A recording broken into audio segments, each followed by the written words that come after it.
ta'uu boqonnaa lama lakkoofsa 23 hanga 25 dubbisee dubbii kanarratti dubbadhaa jedha. Bara baay'ee booddee mootiin Gibxiin du'e.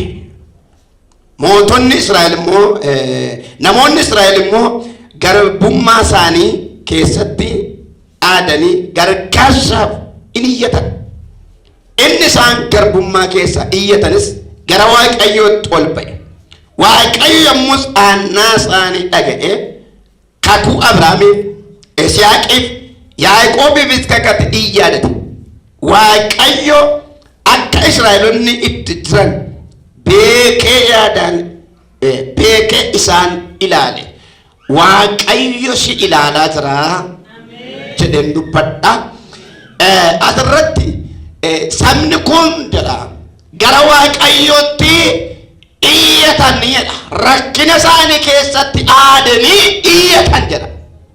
Sabni kun yeroo jedhu sabni Israa'el mootii Baabilooniin yookaan harka mootii Baabiloonitti garboomanii yeroo turan sabni kun haalli isaan ka jiran waanjoon mootii Baabiloon waan itti ulfaateef garbummaan waan itti ulfaateef Waaqayyotti iyyatan jedha. Israa'eloonni yeroo garaagaraatti mootota garaagaraa jala turaniiru. Mootii Egloon jala waggaa 18 turanii mootii Gibxiitiin akkuma kana waggaa 430 mootii Baabiloonii waggaa 70 mootii Midiyaaniin waggaa 7 Filisxeemiin waggaa 40 yeroo garaagaraatti Israa'eloonni garbummaa garaagaraa jala turaniiru. Inni kun garuu waggaa 430 yeroo mootummaa Baabiloon yookaan immoo mootii Gibxii jala ture. By the way, asirratti jarri kun garboomanii mootii kana garboomsetu hin ta'in Waaqayyo dhaqee achitti isaan galche. Waaqayyo garbummaatti kenne. Seera uumamaa boqonnaa 15 lakkoofsa 13 nan dubbisa. Waggaa 430 sabni kun mootii harka mootii Gibxii kan naqaniif Waaqayyootu murteesse.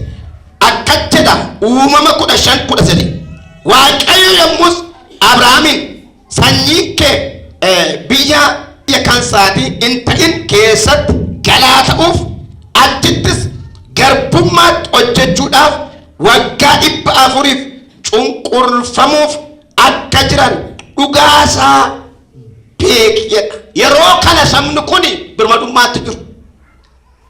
Ganaa isa isaan Gibxiitti dhaqanii garbooman dubbata. Gaafa gabboonni Israa'eloonni gara Gibxiitti nama lubbuu 70dha. Seera uumamaa boqonnaa 46 guutummaa isaa yoo dubbifatte hin argattu. Seenaan Israa'eloonni Gibxiitti gabboonni seenaa ijoollee Yaaqoob irraa ka'a.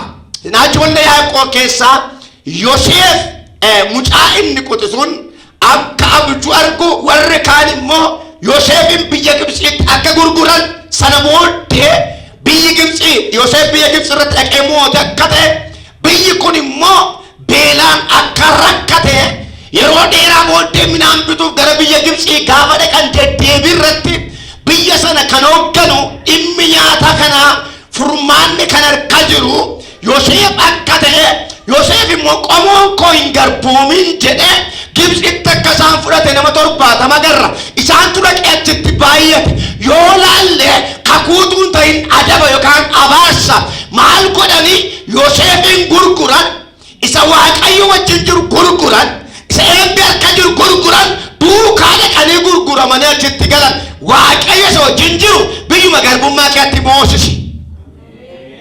Maal si jira taanaan Waaqayyo mee biyyuma salphinaaf darbatamte keetti mootaati. Waaqayyo Yoosefin guddisuu barbaade Waaqarraa ulaatti banee abjuutti agarsiise Yoosef immoo obboloota isaatiif nyaata keessa lamate gaattedha. Gaafa abjootu namittiin kun nurratti mootii ta'uu hin qabdu ofirraa achi fageessinadhanii nyaata harkaa fuudhanii nyaatanii wayyaa isaa irraa baasanii warra miidiyaanitti gurguranii wayyaa Yoosef immoo dhiiga horii keessa makanii abbaatti agarsiisan. Elaa mucaan kee du'eera bineensi nyaateera wayyaa isaa kunoo dhiigaan makamee argineeraniitu gadda sobaa teessisan nama ganaa furmaata ta'uu gadda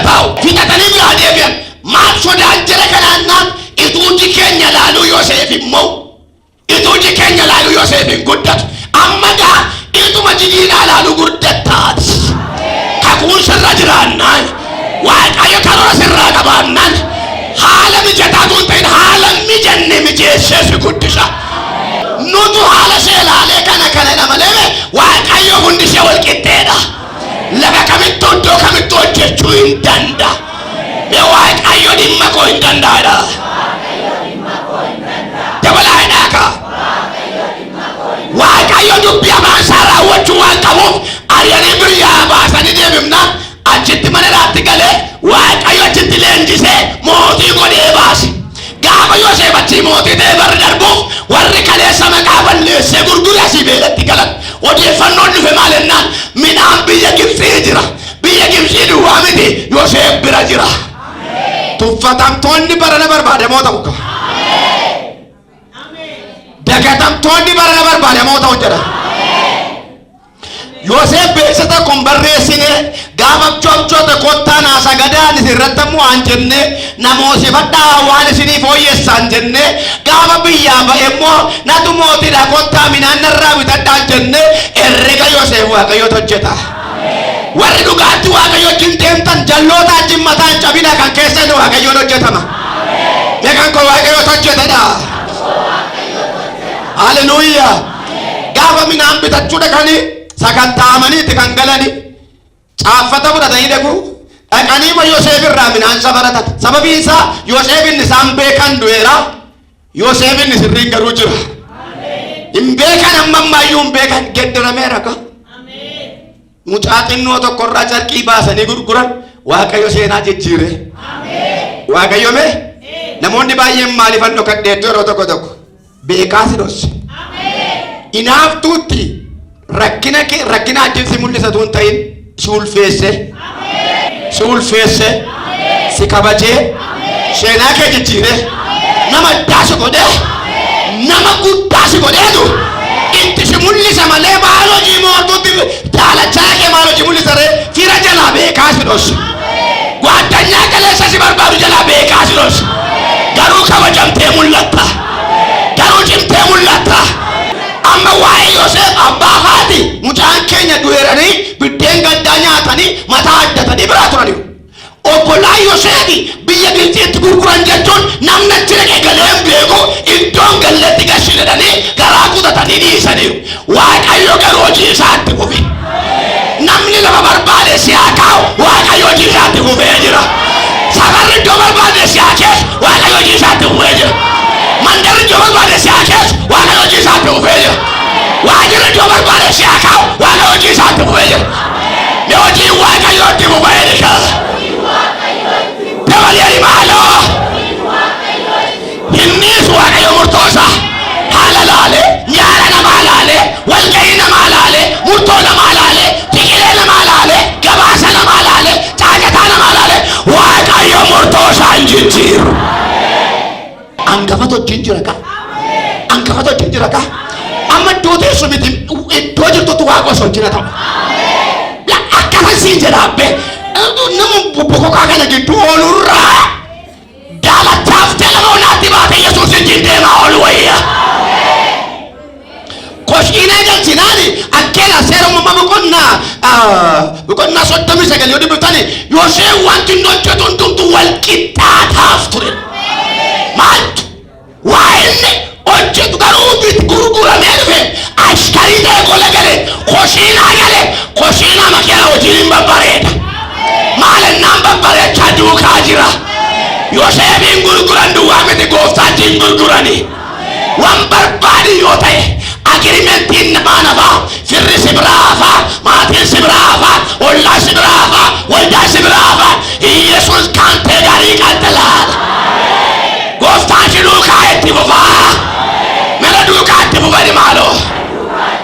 Dabalee yaaboo. Hojiin waan wal qixxaatu baati manaa mootii mucaarra surraan kaa'ame simboo waaqaati. Itti babbareeduu jalqabe ilaallaan ija ishee keessa gale jijjiiru ija ishee irra kaa'atte. Inni kun immoo wajjin ciisuu qabaatti. Yoseefiin abbaan biraa hafeera obboloonni biraa hafaniiru abbaa baati mucaan keenya du'eera dhanii gaddanii dhiisaniiru obboloonni nurratti immoo hin jedhani gurguranii galaniiru gooftaan garuu duukaa jira. Wanti kamiyyoo hafe namni akkamiyyoo hafe firra akkamiyyoo hafe michuun akkamiyyoo hafe ilmi waaqayyoo si duukaatti fufa. Elaa na wajjin jira waaqayyoon imaalu dabalee himee inni si wajjin taanaan immoo fira miti ormayyuus tasallabsiisee miti. Kan nama dhibu keessaa gaafa isheen yaadarra kaattu lakkeedhe mana kana keessaa nama guddoodha jedhe mootiin immoo jedhe qabeenya hundanatti kenneera garuu haadha manaa mootii jedhe haasa akkasitti naaseen na wayyaa irratti qabdi argaa ba'e wayyaan lammata ta'e ammas ni iyyite gaafa iyyite wayyaa jira achi wayyaa irraa baasanii dhiigaan makanii kunoo mucaan hin du'edhanii wayyaadhaan gadda ta'u asii haati manaa mootiin immoo lafanni ashkarummaa gurgurame immoo hamaan irratti yaannaa ani na wayyaan irratti gaddadde wayyaa baattee iyyiti asii wayyaan ragaa ga'u achi elaamiyaa warri wayyaan ragaa baatu ragaa ishee hin fidhatti ati immoo dhugaa baattee mul'atta achi fuudhanii mana dhaqee galchanii hojii isaa ammas mana dhaqee keessatti tolkittaachuu jalqabnaan itti gaafatama mana sirreessaa godhanchi gette ituma taawwachuu hiike gaaf tokko nama lama tamchoobchootee isa tokkoon guyyaa sadii booda sifannisa mootiin duutaa ishee tokkoon immoo hin deebite hojii kee ati garuu gaafa baatu na yaadadhenna namittiin mana mootummaatti deebite waa'ee isaa hoyyaadan gaaficha guyyaan keenyaan leenjii fichisiisee waaqayyo qaxaroon waaqayyo gaafa ga'u beellami waaqayyo gaafa ga'u me beellama waaqayyo jedha tila beellami waaqayyo inni dubbate gaafa ga'u waaqayyo waa kaase qilleensa wayii gadhiisi maalinnaan mootii durame abjuu isaa immoo sodaachisaa ta'e warra hoodduu warra moortota kaleessa abjuu kan dachaasanii fidanii gaafa abjuu himan isa kana jalaa sin dhokate kan biraan dhumnaan dhokate nami biyya sana keessa jiru hundumtuu abjuu hiikuu dadhabe nama abjuu hiikuu abjuun koonii qabu taanaa hin dhumtu jedhe mootiin lubbuu isaanii oolfachuuf gabaarra barbaadu jalqaban nama abjuu hiiku iddoo hundumaatii dhibee mana dhaqeetti argame. Iyo maqaan kan firri dhiise kan maatiin dhiise kan obbolaan dhiise kan hundumtuu hundu'e barbaadamaa jira. Hin barbaadame dhibe. Gaafa guyyaan ga'u barbaadamuu keef iddoon hin murteessu. Namni mastaawoqiyaa lexxamuun barbaachisu waaqosi barbaaduu jalqabna. Mee waaqayyo jira jedhi. Dabalee dhiikaa.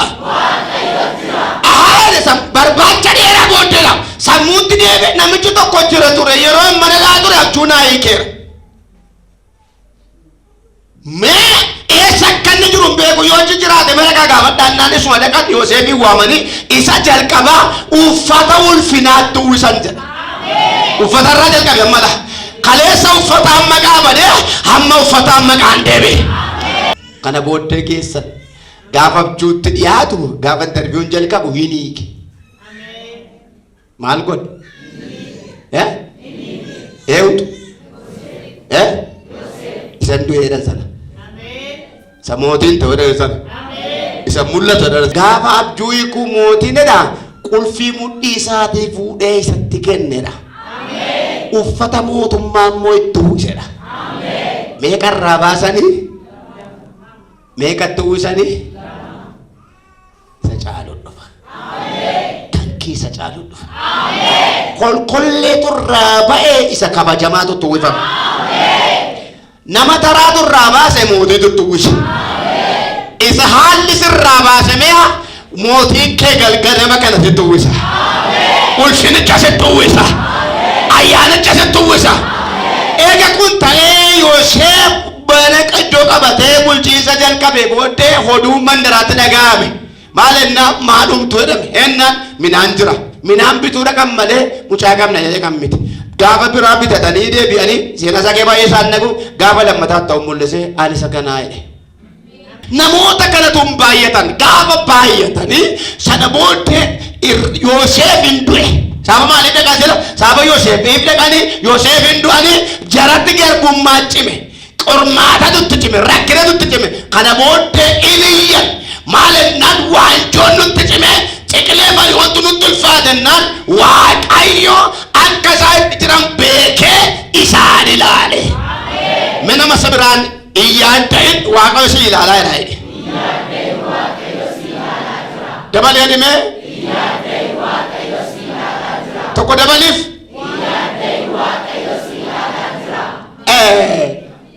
akka jedha seera ba'uu 3 dubbiftan gadi qabamuu saba koo warra Gibxii jiranii argeera. Iyya isaaniis dhaga'eera. Dhiphina isaaniis beekaa. Kanaaf saba kana ol baasuuf gadi bu'eera. Anama waa tokkoon barbaada. Waaqayyo si ilaalaa jira. Kun waan guddaadha. Waaqayyo nama arginaan hin ga'a. Waaqayyo na argeera dhime. Iyya isaanii dhaga'ee maal ta'edha? Isaan ilaale. Eenyu akkamiidha? Eenyu akka boosisu? Maaliin akka miidhaman ilaale? Waaqayyo si ilaale taanaan furmaanni jira. Mee ilaalamaa jirtaa yaadda hin jedhime? Rakkoon kee ni dhokataan sun jedhime? Ija waaqayyoo ni jedhime? Ilaalamaa jira jedhe. Ergaa Pheexroos irraa boqonnaa 3:12 irraa akkedha. Iji gooftichaa gara warra qajeelotaa in ilaala, gurri isaaniis kadhata isaanii hin dhaggeeffata. Namni nan argu hin jedhin, namni nama caalu si argaa jira. Haalli koo mul'atu hin jedhin, ija waaqayyootti mul'ateera. Waaqayyootu dhufe gaa. Eewun warra miidhaman ilaale, warra gaddan ilaale. Ardhayyuu rakkoon kee namarraa kan dhokate, dhoksaatti kan boosu, kan gungumtu waaqayyo si ilaalaa jira. Mee waaqayyoon ilaalaa jira. Dabalee dhime. Waaqayyo silumayyuu yeroon koo gaafa ga'u sabni kun hin ba'u jedheera waan ta'eef guyyaa waaqayyoo gaafa ga'u waaqayyo iyya jara kanaa miidhama isaanii rakkina isaanii argee dhufe. Warri ilaalamaa jirtani guyyaa waaqayyoo hin gaa hin baatu. Yooma harki namaa dhibe, yooma firri dhibe, yooma iji namaa dhibe, yooma humni isaa dhibe waaqayyootu humna ta'ee sin baasa. Minan paa dhime. Dabalee dhime. Waan keessa jirtanitti abdiin fitinaa kanaaf. Ulaa jirtanitti of hin gatinaa. Kufeera hin ka'u hin jedhinaa. Naa dhumeera humnan godhadhu hin jedhinaa. Kana booda seenaan kun jijjiiramu hin jedhinaa. Ati mucaa waaqayyooti. Iji namaayyuu nama laalee namaa gadda. Namuu hidhii namaa xuuxa ija waaqayyoo si ilaalaa jira. Maal takkasi miidhu, eenyu takkasi miidhu, eessatti akka miidhamte, maaliif akka miidhamte iji waaqayyo argaa jira. Waaqni keenya immoo isa waan hundumaa gochuu danda'udha. Isa ilaalee dhaqee madaa namaa namatti dabalu utuu hin ta'in, isa qaawwa namaa argee qaawwatte deemu utuu hin ta'in, isa qaawwa namaa madaa isaan fayyisee ija nama guuchisu. Iyyi waaqayyo na ilaalaa jira jedhe. Dabalee dhimee. Yeroo tokko seexanni akka jetti maal goota siinoo namni sin beeku, namni sin beeku. Si dhiiseera rakkina kee namni argu siinoo namni sin beeku, namni sin hubatu bakka dhiise nam. Waa lamaan nu ilaalaa tokko qabna. Meenni caalu naa jira jedhe. Waa'ee keemma waaqayyo ajandaa namarraa gaafatu hin qabu. Proposaalii tokko iyyuu hin barbaadu. Odeeffannoo namarraa barbaadu hin qabu. Of harkaa qaba. Ani iyyuu waa'ee kee natti himnaan sitti maara. Beekaam natti himee natti himnaan sitti maara. Waa'ee namaa waaqayyootti himuun hin barbaachisu. Mena ilaalaa jira dhiqa. Warri keessan nyaatam, warri mooraalii keessan nyaatam, warri obsi keessan nyaatam.